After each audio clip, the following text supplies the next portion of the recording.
জাহাঙ্গীরনগর বিশ্ববিদ্যালয়ের ২০২৫-২৬ শিক্ষাবর্ষের প্রথম বর্ষ স্নাতক সম্মান শ্রেণীর ভর্তি পরীক্ষা আগামী ২১ ডিসেম্বর শুরু হচ্ছে।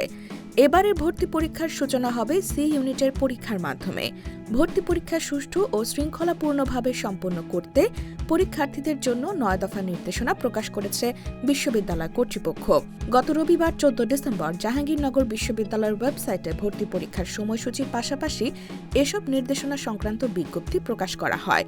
এতে পরীক্ষার্থীদের ওএমআর ফর্ম পূরণ, পরীক্ষা কেন্দ্রে উপস্থিতি, প্রয়োজনীয় কাগজপত্র এবং নিষিদ্ধ সামগ্রী সংক্রান্ত গুরুত্বপূর্ণ নির্দেশনা দেওয়া হয়েছে। নির্দেশনা অনুযায়ী ওএমআর ফর্ম অবশ্যই সাধারণ কালো বলপেন দিয়ে সঠিকভাবে পূরণ করতে হবে। ফর্মে কোনো ভুল, কাটাকাটি, ভাঁজ বা অবাঞ্ছিত দাগ থাকলে উত্তরপত্র বাতিল হতে পারে। রোল নম্বর, শিফট ও প্রশ্নপত্রের সেট কোড ইংরেজিতে নির্ভুলভাবে লিখতে হবে। পরীক্ষা শেষে ওএমআর শিট ও প্রশ্নপত্র জমা দেওয়া বাধ্যতামূলক। প্রবেশপত্র ডাউনলোড করে পরীক্ষার আসন সংক্রান্ত তথ্য জানা যাবে।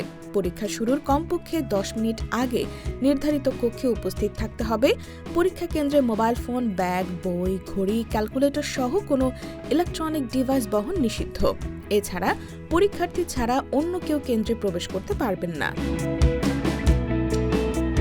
পরীক্ষার সময় মাধ্যমিক পরীক্ষার মূল রেজিস্ট্রেশন কার্ড ও ভর্তি পরীক্ষার প্রবেশপত্র সঙ্গে রাখতে হবে।